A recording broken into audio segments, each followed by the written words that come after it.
هيرونيفر حرف النهارده هو حرف الخاء او بتنطق خاء. الرسمه بتاعته في الخط الهيروغليفي لغه الميدونيتر كان بتترسم دايره وجواها شرط، وبيقول علماء الايجيبتولوجي ان الدايره دي هي شكل المشيمه بتاعه الطفل.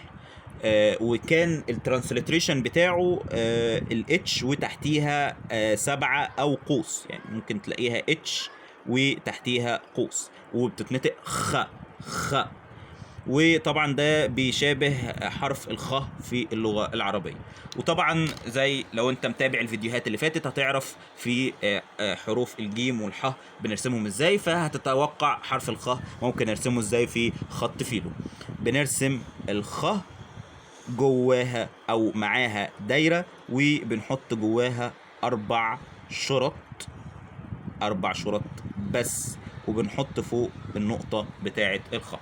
طب لو احنا عايزين خط ارفع اهو، ادي الخاء وادي نقطة وادي جواها 4 شرط. طب لو احنا عايزين خط ارفع، ادي القلم العادي جدا اللي احنا بنكتب بيه كل يوم، ادي حرف الخاء جوه دايرة وادي النقطة وادي 4 شرط. تاني ادي حرف الخاء وادي الدايرة وادي ال4 شرط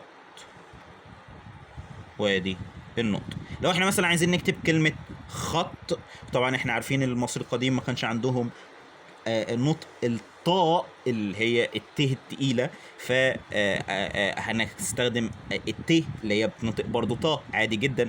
وادي طبعا هنروح عاملين كده، ادي 4 شرط وادي النقطة وادي الت بتاعتنا.